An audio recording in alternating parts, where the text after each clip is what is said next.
Good morning সবাইকে। আশা করি তোমরা সবাই অনেক ভালো আছো, আমিও অনেক ভালো আছি। দিনটা ছিল গত শনিবার, যাচ্ছি একটু পিজিতে। বেরিয়েছিলাম প্রায় 7:30 নাগাদ। গতকাল রাত থেকেই বৃষ্টিটা শুরু হয়েছিল, তো সকাল হয়ে গেছে, এখনও কন্টিনিউ চলে যাচ্ছে এই বৃষ্টিটা। জানি না কখন বন্ধ হবে। রাস্তায় প্রচুর জল জমেছিল, তো তোমরা আমার ফেস দেখেই বুঝতে পারছো যে আমার ঠোঁটে একটা ইনফেকশন হয়েছে। ঠোঁটটা প্রচণ্ড পরিমাণে ফুলেছিল আর র্যাশ বেরিয়ে গিয়েছিল। তাছাড়া মায়েরও একটু শরীর খারাপ ছিল, কয়েকদিন ধরে সুগারটা ফল করছিল আর কিছু সমস্যাও দেখা যাচ্ছিল, তাই একটু চেক আপের জন্য যাচ্ছিলাম। তো দেখো রাস্তায় কতটা জল জমে রয়েছে। ফেরার সময় আমরা প্রায় 1.25 ঘন্টা মতো জ্যামে আটকেছিলাম শুধু এই জলের জন্য। যায় রে যায় রে মন বঞ্জানা, যায় রে যায় রে ফিরে তোর পারা, চায় না কিছু। বৃষ্টির মধ্যে ভিজতে, বৃষ্টির মধ্যে বেরোতে আর ঘুরতে হয়তো সবাই খুব পছন্দ করে, আমিও খুব পছন্দ করি, আমার খুবই ভালো লাগে। সেদিনের ওয়েদারটা সত্যি খুবই সুন্দর ছিল।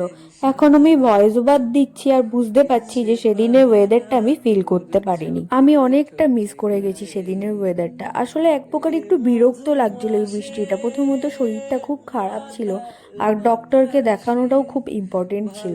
তো এই বৃষ্টিটা না ঠিক ভালো লাগছিল না। মাথায় একটা চিন্তা ছিল যে ঠিকঠাক করে পৌঁছাতে পারবো কিনা।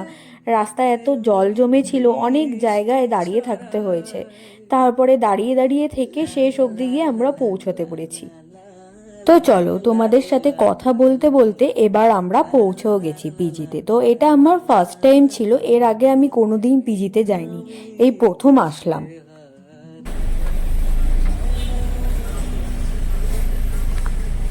যখন পৌঁছেছি তখনও ঝিরিঝিরি বৃষ্টিটা পড়ছিল, তবে হ্যাঁ খুব জোরে পড়ছিল না, ঝিরিঝিরি হালকা হালকা পড়ছিল। তার মধ্যে হালকা করে হাওয়াও দিচ্ছিল। হাওয়াটা সুন্দর লাগছিল। দেখো জলটা কতটা ভালো লাগছে দেখতে, তার মধ্যেই হাঁসগুলো খেলছিল, ঘুরছিল। এখানে দুটো হাঁস না, এখানে প্রচুর হাঁস ছিল। আর এই যে এই ঘরটা করা হয়েছে ওদের থাকার জন্য, খুব সুন্দর করে ঘরটা বাঁধিয়ে রাখা হয়েছিল। আর এখানে আমি একটু ভিডিও করছিলাম, তাই মা ভেবেছে হয়তো আমি ছবি তুলছি, তার জন্য একইভাবে তাকিয়েছিল ক্যামেরার দিকে। পরে গিয়ে বুঝতে পেরেছে যে আমি ছবি তুলছি।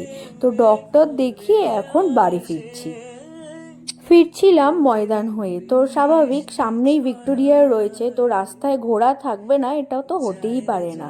তো ভাগ্যক্রমে একটা ঘোড়াই দেখতে পেয়েছি, ঘোড়ার গাড়িটাও দেখতে পাইনি। ঘোড়ার গাড়িটা দেখতে পেলে হয়তো খুব খুশি হতাম।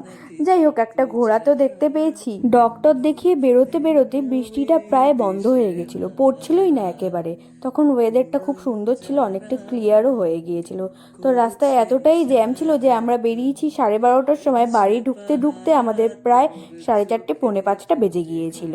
তো তোমাদের যদি ব্লগটি ভালো লেগে থাকে তো লাইক, শেয়ার এবং সাবস্ক্রাইব করে দিও আমার চ্যানেলটিকে, এবং পেজটিকে ফলো করে দিও। দেখা হচ্ছে আবার অন্য কোনো ব্লগে। তো এখনের জন্য টাটা।